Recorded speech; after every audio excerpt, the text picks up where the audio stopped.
Hello guys, good morning, good afternoon, good evening. कैसे हैं आप सब लोग? होप सो आप सभी बेटर होंगे। बेटा, आज हम लोग प्रिंसिपल्स ऑफ साइंटिफिक मैनेजमेंट के ऊपर चर्चा करने वाले हैं। इससे प्रीवियस वीडियो में हमने बात करी टेलर के ब्रीफ लाइफ के बारे में और उनके scientific principle, scientific management theory की एडॉप्शन के बारे में। हमने बातें करी कि टेलर ने सबसे पहले क्या किया, माइनिंग इंजीनियरिंग करी। उन्होंने फिर एज ए अप्रेंटिस बहुत सारी इंडस्ट्रीज को ज्वाइन किया। लास्ट में उन्होंने बेथलेम स्टील कंपनी को ज्वाइन किया और वहाँ पे उन्होंने शॉप फ्लोर लेवल पे काम करते हुए डिफरेंट स्ट्रेटजीज डेवलप कराई और उनके स्ट्रेटजीज को फॉलो करके उस कंपनी को बहुत फायदा हुआ। उन्होंने सिंप्लीफिकेशन, स्टैंडर्डाइजेशन, बहुत सारे तरीके के काम किए। तो इन्हीं सारे प्रिंसिपल्स को जो कि साइंटिफिक मैनेजमेंट के अंदर आते हैं। हाँ, हमने वहाँ पे एक ये भी डिस्कशन किया कि साइंटिफिक मैनेजमेंट थ्योरी होती क्या है, ठीक है। तो इसी सब को और बेहतर तरीके से जानने और समझने के लिए हमें principles of scientific management discuss करना है और ये जानना है कि साइंटिफिक मैनेजमेंट में कौन कौन से प्रिंसिपल्स होते हैं। तो हम लोग एक एक करके प्रिंसिपल्स को लेंगे और एक एक करके प्रिंसिपल्स का डिस्कशन करेंगे। तो सबसे पहले एक कहानी मैं आपको बताता हूँ, उस कहानी को थोड़ा सा सुनिएगा जो आपको साइंटिफिक मैनेजमेंट और रूल ऑफ थंब के बीच में डिफरेंस बताती है। बेटा, ये पीरियड था 1880 से लेकर के 1800, यू कैन से 1890 से लेकर के 1916 17 तक का पीरियड था। हाँ, टेलर उस टाइम तक उनका डेथ हो चुका था। मैं उसके बाद के पीरियड तक की भी बात कर रहा हूँ। मोस्ट प्रोबेबली ये पीरियड था 1890 से लेकर के 1910 का, जब इंडस्ट्रियल रिवॉल्यूशन अपने पीक पे था। ठीक है, हर जगह, यूएस में भी, ब्रिटेन में भी, जर्मनी में भी, फ्रांस में भी, हर जगह इंडस्ट्रियल रिवॉल्यूशन अपने पीक पे था। और एट दैट टाइम हमारे पास में इंडस्ट्रीज में वर्क करने वाले सबसे ज्यादा लोग थे और उनका मैनेजमेंट करना सबसे प्रायोरिटी वाली बात थी। और मैनेजमेंट उस टाइम अपने क्लासिकल स्टेज में ही था। मींस बहुत ज़्यादा डेवलपमेंट नहीं था, बहुत ज़्यादा मैनेजमेंट थिंकर्स नहीं थे, बहुत ज़्यादा थ्योरीज एंड प्रिंसिपल्स का इवोल्यूशन नहीं हुआ था। और इस वजह से कुछ बेसिक थ्योरिस्ट तो थे मैनेजमेंट के, लेकिन management as a discipline develop नहीं हो पाया था। मास प्रोडक्शन का टाइम था और बहुत सारे वर्कर्स इस मास प्रोडक्शन में डिफरेंट डिफरेंट फैक्ट्रीज में लगे हुए थे। और उस टाइम फैक्ट्री ओनर्स जो थे वो अपना ही चलाते थे। अपना ही चलाने का मतलब हो गया कि उनके पास मैनेजमेंट के कोई एस्टैब्लिश्ड प्रैक्टिसेस नहीं थे। वो हमेशा अपने जजमेंट के हिसाब से क्या करते थे, वो अपने जजमेंट के हिसाब से मैनेजमेंट थ्योरीज डेवलप करते थे। और टेलर ने इन्हीं थ्योरीज को और इन्हीं वर्क प्रिंसिपल्स को क्या बोला, तो उन्होंने उसको बोला रूल ऑफ थंब। टेलर ने इनको क्या बोला, रूल ऑफ थंब। टेलर ने बोला फैक्ट्री ओनर्स के पास में कोई ऐसे मैनेजमेंट प्रिंसिपल्स नहीं थे जिस पे वो रिलाई कर पाए, तो वो अपने पर्सनल जजमेंट्स लेते थे और प्रॉब्लम्स का सामना करते थे, प्रॉब्लम्स को कन्फ्रंट करते थे। और जब ये प्रॉब्लम का सामना कर रहे होते थे और इनसे जब प्रॉब्लम हल हो जाता था, तो ये क्या बोलते थे, ये बोलते थे कि अच्छा चलो ये वाला प्रॉब्लम मेरा सॉल्व हो गया, तो ये एक प्रिंसिपल बन गया। Every time whenever a problem exists in an organization, there is a development of new thought और उस प्रॉब्लम को उस थॉट से क्लियर कर लिया जाता था। उन्होंने बोला, टेलर ने बोला कि we have to abolish this rule of thumb. इस रूल ऑफ थंब को हमें हटाना पड़ेगा। बिकॉज रूल ऑफ थंब क्या था, ये एक ट्रायल एंड एरर अप्रोच था बेटा। Every time an organization lands into a problem, a new principle is evolve. एक नया तरीका ढूंढ लिया जाता था और उस तरीके से उस प्रॉब्लम को सॉल्व कर लिया जाता था और समझा जाता था कि ये एक नया तरीका हो गया। And in every new case we have to solve that problem through developing a new method. तो रूल ऑफ थंब हमेशा बेटा क्या हो रहा था, सिचुएशन टू सिचुएशन चेंज कर रहा था। इसमें क्या दिक्कत और आती थी, इसमें एक दिक्कत और आती थी, जो मैनेजर्स थे वो अगर इनएक्सपीरियंस्ड मैनेजर्स थे तो उनको बहुत ज्यादा ट्रायल एंड एरर करना पड़ता था, तब जाके वो किसी पार्टिकुलर प्रॉब्लम को क्या कर पाते थे, ठीक कर पाते थे, या किसी पार्टिकुलर प्रॉब्लम से आगे बढ़ पाते थे, उसको कंट्रोल में कर पाते थे। टेलर ने प्रपोंड किया, उन्होंने बोला कि इस तरीके से रूल ऑफ थंब से हम किसी भी कंक्लूजन तक नहीं पहुंच पाएंगे, प्रॉब्लम को डिजाइन नहीं कर पाएंगे, एंड प्रॉब्लम को समझने के लिए हमारे पास में एक ऐसा अप्रोच होना चाहिए जो कि बेस्ड हो साइंटिफिक प्रिंसिपल्स पे। और टेलर ने इसके लिए एक तरीका बताया, उन्होंने एक डेवलपमेंट बताया। उन्होंने बोला कि भाई प्रॉब्लम्स को सबसे पहले डिफाइन करो कि प्रॉब्लम है क्या, फिर उस प्रॉब्लम के जितने भी सॉल्यूशंस आपके पास में हैं उन सॉल्यूशंस को आप एक बार में डेवलप करो। आपके पास में सारे सॉल्यूशंस होने चाहिए, और जब आपके पास में सॉल्यूशंस आ जाएं then evaluate between the solutions. उन सॉल्यूशंस के बीच में इवैल्यूएट करो कि which solution will give you the best desired result, and in that case whenever you are evaluating you should have to be in consensus that the alternative or the solution which gives you the best result in the least effort will be the scientific solution of that generated problem। उस problem का वही scientific solution होगा। और जब Taylor के इन्हीं principles को और टेलर के इन्हीं टेक्निक्स को बहुत ज्यादा मैनेजमेंट फ्लोर पे सफलता मिलने लगी, ये बहुत ज्यादा सक्सेस प्राप्त करने लगा, तो धीरे धीरे टेलर को इमर्ज हो गए as the father of scientific management, और रूल ऑफ थंब जो था वो रिप्लेस हो गया साइंटिफिक डिसीजंस से।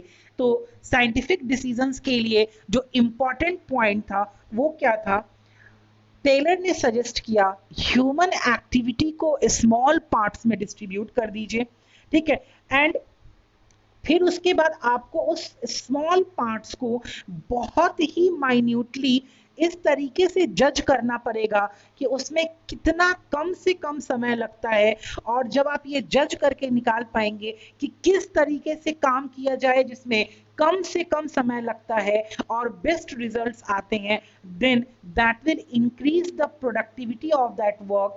और जब इस तरीके से हम बिजनेस एक्टिविटीज करेंगे, स्टैंडर्ड तरीके से बिजनेस एक्टिविटी करेंगे, हमारे मेथड्स प्रॉपर होंगे, हमारे एक्शंस प्रॉपर होंगे, हमारे डिजायर्ड रिजल्ट्स अचीव हो रहे होंगे, हमारा पूरा का पूरा प्रोडक्शन प्रोसेस, पूरा का पूरा बिजनेस ऑपरेशंस इंप्रूव हो रहा होगा, हमारी क्वालिटी बढ़िया होगी और हमारा कॉस्ट भी रिड्यूस होगा। तो इसी वजह से साइंटिफिक मैनेजमेंट प्रिंसिपल में ये कहा गया कि हर एक काम का मैनेजर्स को एक बेस्ट तरीका पता होना चाहिए कि कैसे उस काम को किया जाए, और वो सबसे चीपेस्ट तरीका होना चाहिए। That's why under the management principle the focus is given on replacing the rule of thumb with that of a scientific method to do a particular work, and every time the manager should search for that scientific method। Manager को search करना पड़ेगा उस scientific method के लिए, और अगर scientific method मिलता है, साइंटिफिक मेथड डिवाइस हो जाता है, डिजाइन हो जाता है, that will surely reduce the time and cost of the organization. और इसी प्रिंसिपल्स के क्रम में जो सबसे पहला प्रिंसिपल आया वो प्रिंसिपल आया जिसकी अभी हम चर्चा कर रहे थे, science not rule of thumb. Means there should be an introduction of a method which is scientifically designed into the domain of management practice, means that under the management practice a manager should devise and design a method which will be the best method for doing a particular work, and there should be no scope for the rule of thumb. There is no scope for getting the work through several types of repetitions and checking for trial and error approach. Manager अगर ऐसा करता है तो इसका मतलब है कि organisational efficiency को वो स्टेक पे रख रहा है, और इस ऐसा करने से हमारे ऑर्गेनाइजेशन को दिक्कत होने वाली है। टेलर का क्या मानना था, तो वही सेम चीज, Taylor believed that there was only one best method to maximize efficiency, and that should be developed through a study and analysis, and that portion of study and analysis is the work done by the manager. It is the work to be done by the managers in order to substitute the rule of thumb. जैसे हमने बोला, for example इसको समझने के लिए हम बोलते हैं कि अगर हमें कोई एक प्रोडक्शन करना है और प्रोडक्शन के लिए इनपुट्स को मशीन से गुजरना है, तो मैनेजर को एक ऐसा तरीका ढूंढ के निकालना पड़ेगा जिसमें कि वो लीस्ट टाइम में मशीन से गो थ्रू हो जाए, ताकि प्रोडक्शन प्रोसेस जो हो, वो प्रोडक्शन प्रोसेस का जो टाइम हो वो लीस्ट टाइम हो, ताकि मशीन भी कम समय के लिए चले, इलेक्ट्रिसिटी भी कम कंज्यूम हो और हमारा काम भी जल्दी से जल्दी हो जाए। अब आगे बोलते हैं कि कैसे करेंगे हम लोग साइंटिफिक मेथड। तो साइंटिफिक मेथड को डेवलप करने के लिए हम लोगों को इन्वेस्टिगेट करना पड़ेगा, ट्रेडिशनल मेथड को देखना पड़ेगा, उसमें क्या काम होता है उस वर्क को स्टडी करना पड़ेगा, डिफरेंट प्रैक्टिसेस डेवलप करने पड़ेंगे, और डेवलप करने के बाद ये कैसे होगा, तो through the time, through repeated experiments, we will develop a standard method which will be followed throughout the organization। और उस मेथड को फिर क्या करना होगा, पूरे ऑर्गेनाइजेशन में उस पार्टिकुलर वर्क के लिए we will not develop another method and that will be followed towards whole of the organization। ठीक है, तो जैसे कि एक एग्जाम्पल था जो टेलर ने प्रोपाउंड किया, वो उन्होंने क्या बोला कि एक स्मॉल प्रोडक्शन एक्टिविटी है loading pigs of iron into box cars. उन्होंने क्या बोला, देखिए मैं ये आपको समझाता हूं कि ये क्या था। उन्होंने बोला कि हमें पिग्स ऑफ आयरन है, आयरन का ओर का एक पूरा हीप है, उसमें से आयरन उठा करके एक बॉक्स कार्ट में रखना है। यहाँ पे एक व्यक्ति खड़ा है, इस बॉक्स कार्ट में रखना है, तो बॉक्स कार्ट में रखने के लिए भी आपके पास में क्या होना चाहिए, एक पार्टिकुलर तरीका होना चाहिए।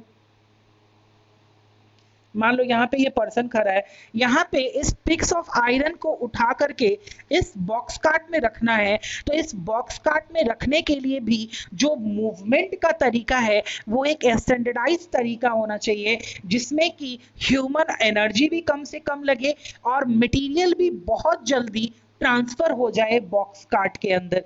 ठीक है, ऐसा करने से क्या होगा, ऐसा करने से ह्यूमन एनर्जी भी बचेगी, टाइम भी बचेगा, मटेरियल भी बचेगा। तो there can be develop different ways कि हम इस पिग आयरन को कैसे कैसे इस बॉक्स कार्ट में रख सकते हैं। एक तो तरीका ये हो सकता है कि इस बॉक्स कार्ट को यहाँ पे उठा के ले जाओ, ठीक है। दूसरा तरीका और क्या हो सकता है, दूसरा तरीका ये हो सकता है कि दो लोग मिलकर के इस बॉक्स कार्ट के अंदर डालें। तीसरा तरीका ये हो सकता है कि एक पर्सन यहाँ पे खड़ा हो जाए और यही वाला पर्सन जो यहाँ पे खड़ा हुआ है, यही पर्सन उठा करके बॉक्स कार्ट के अंदर डाले। तो उन्होंने बोला कि डिफरेंट मेथड्स इन्वेस्टिगेट करो और एक मेथड चुन के लेके आओ, जो मेथड ऑर्गेनाइजेशन को सबसे इजी अप्रोच दे काम करने का, जिसमें human resource, material resource, time and effort सबका वेस्टेज क्या हो, कम से कम होना चाहिए। तो इसका क्या फायदा होगा ऑर्गेनाइजेशन को, इससे हमारा क्या होगा कि इंप्रूवमेंट होगा, इंटरनल इफिशियंसीज इंक्रीज करेंगी और मिनिमम वर्क टाइम में काम को कंप्लीट किया जा सकता है। प्रेजेंट कंटेक्स्ट में हमने बोला कि हम असेंबली लाइन लगाते हैं, प्रेजेंट कंटेक्स्ट में हम लोग science not rule of thumb को अगर फॉलो करते हैं तो हमारे पास मैकेनाइज्ड प्रोडक्शन सिस्टम है, हमारे पास मैकेनाइज्ड पैकिंग सिस्टम है, हम डेवलपमेंट कर चुके हैं इंटरनेट बाउंड्रीज का और हर वर्क के लिए हम लोग इंटरनेट को यूज करते हैं। ठीक है, कमांड सिस्टम अपने पास में है, हमारे पास में इंटरनल कंट्रोल सिस्टम है। ये सारे एग्जांपल्स हैं जहां पे हमने साइंस को लगा रखा है, रूल ऑफ थंब नहीं लगा रखा। होप सो आपको ये वाला पॉइंट बेटा समझ में आया होगा। In the next video we will come up with the second principle of Taylor, that is harmony not discord. Till then stay connected, stay tuned and bye bye.